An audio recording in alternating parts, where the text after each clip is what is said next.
코로나19 신규 확진자가 말 그대로 폭증하고 있습니다. 이대로 가다간 하루에 36만 명에 달하는 확진자가 나올 수도 있다는 전망이 나오고 있는데요. 오늘 첫 소식으로 전해드리겠습니다. 이도성 기자 나왔습니다. 이 기자, 코로나19 신규 확진자가 어제에 이어 오늘도 17만 명이 넘을 걸로 보여요. 네, 어젯밤 9시까지 하루 신규 확진자가 16만 1,300여 명으로 집계됐습니다. 전날 기존 최고치인 17만 1,452명을 넘어 18만 명대에 달할 수도 있다는 예측이 나오고 있습니다. 얼핏 듣기만 해도 상당히 많은 수치인데 다른 나라들과 비교해봐도 그렇습니다. 국제 통계 사이트 집계를 보면 전 세계에서 가장 많은 하루 확진자가 나오고 있다고 봐도 무방합니다. 인구 1억 명의 러시아가 13만 명대, 인구 2억 명의 브라질이 10만 명대입니다. 하루에 80만 명씩 확진자가 쏟아지던 미국도 지금은 6만 명대로 떨어졌습니다. 미국 인구는 3억 명이죠. 독일에서 신규 확진자 22만 명 기록이 집계되기는 했지만 우리나라는 현재 인구 대비 상당히 큰 확진자 비율을 보이고 있습니다. 하지만 우리 방역당국은 대륙별로 유행 시기가 달라서 확진자 수를 비교하기는 적절하지 않다고 밝혔습니다.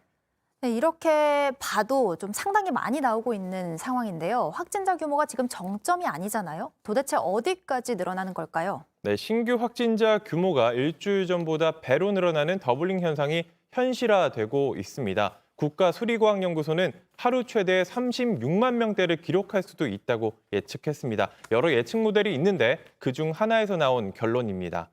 앞서 방역당국도 이달 말에서 다음 달 중에 최대 27만 명대까지 발생할 수 있다고 전망했습니다. 중환자와 사망자도 늘고 있습니다. 그제를 기준으로 중환자는 512명으로 나흘 만에 500명대로 들어섰고 일일 사망자도 99명으로 하루 전보다 70% 늘었습니다.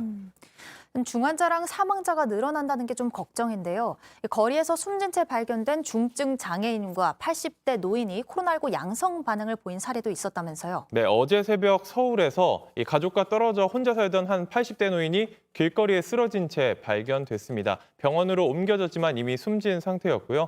사후 검사에서 코로나19 확진 판정을 받았습니다. 의료진은 코로나19로 숨진 걸로 추정하고 있다고 합니다.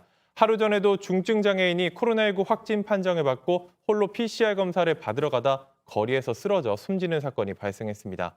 재택 치료 중 숨지는 사건도 연이어 발생하고 있는데요. 지난주 코로나19 확진 판정을 받고 격리 중이던 7개월 남자아이가 병원으로 옮겨지다 숨졌고 그리고 가족과 떨어져 재택 치료를 받던 50대 남성도 집에서 숨진 채 발견됐습니다. 네, 좀 안타까운 소식들이 그만 됐으면 좋겠습니다. 여기까지 듣겠습니다. 이도성 기자 잘 들었습니다.